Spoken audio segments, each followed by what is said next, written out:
માતાજી કેમ છો? મજામાં છો? હું પણ મજામાં છું મિત્રો. ખાસ તમને જણાવવાનું વાત સાચી છે પણ તમને ખોટી લાગશે એ તો નક્કી થઈ ગયું છે. તો આપણે વાત કરવાના છે આપણે ખજૂરભાઈ વિશે. તો બધા એમ કહે છે ખજૂરભાઈનો વિરુદ્ધ આમ છે તેમ છે, ખજૂરભાઈ તેમ રેકોર્ડિંગ મૂકે સોશિયલ મીડિયામાં, આમ રેકોર્ડિંગ મેલે. વિડીયો બનાવવાનો તો કોઈ મતલબ નહોતો પણ હવે સહન નહીં થતું એટલે વિડીયો બનાવવો પડે મારે. બાકી વિડીયો બનાવવાનો કોઈ એવો શોખ નહીં. તો એટલું કહેવાનું કે અત્યારે કરોડોના કન્વર્ટ કરે છે, કરોડો રૂપિયા ખાઈ જાય છે. તો એ વિશે કોઈ કહેતો નથી. મારકૂટ હત્યા કરી નાખે છે તો એને કોઈ કહેતો નથી. અને કેટલા લોકોને ફસાવી અને મારી નાખે છે તો એના વિશે કોઈ જાણ લેતો નથી.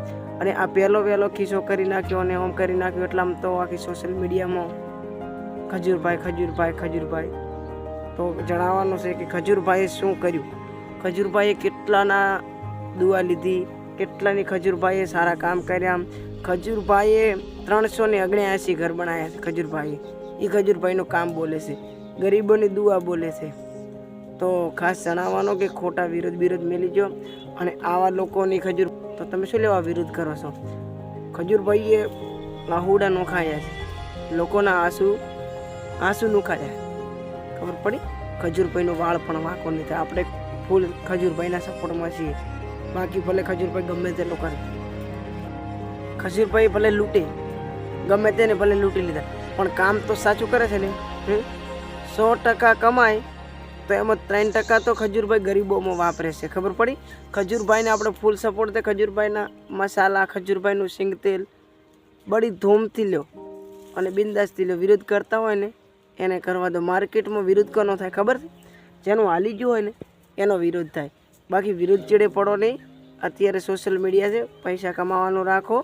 લોકો તો આમ કે તેમ, કાલે આપણા થશે, કાલે બીજાના થઈ જશે. મિત્રો, કોકનું સારું થતું હોય ને તો કોકનું સારું કરવા દો અને કામ કરતા હોય ને લોકોને કામ કરવા દેવાનો. કોઈ દાડો વસમાં આપણે પડવો નહીં. જેમ કે અત્યારે ખજૂરભાઈને લાખો ગરીબોની દુઆ તેમની સાથે છે. તમને ખબર હશે કે એને અત્યારે લગભગ 379 ઘર બનાવ. गुजरात के सुल्तानपुर की पहली महिला वकील जो 25 सालों से गांव में पागलों की तरह घूम रही है. उनका एक बड़ा भाई है जो रिक्शा चलाने का काम करते थे. उनकी एक आंख नहीं है और दूसरी आंख में मोतियाबिंद है. उस वजह से आज घर में बैठे हैं. कमाने वाला कोई नहीं है और साइक्लोन की वजह से इन दोनों भाई बहनों का घर गिर चुका है. इसलिए एक छोटे से रूम में रहते हैं. दुख की बात यह है कि इनकी मासी 75 ईयर की है. उनकी एक आंख नहीं है, दूसरी आंख में मोतियाबिंद है और 25 सालों से इन दोनों बूढ़े भाई बहनों को कोई भी एक्सपेक्टेशन के बिना खाना बना के खिलाती है. इसे माँ की ममता ही कहेंगे. चलिए इनके लिए घर बनाते हैं.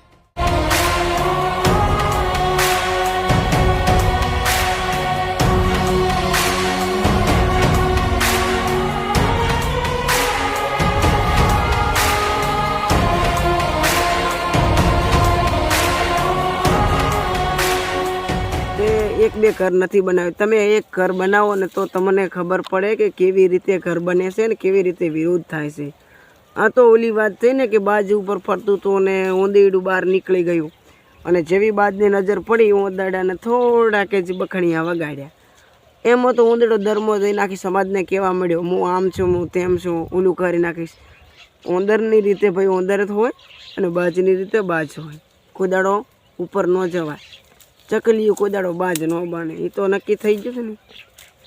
તો જે સારું કામ કરતો હોય ને એને સારું કામ કરવા દો, એને વચ્ચે દખલ ના કરો તો સારું કહેવાય.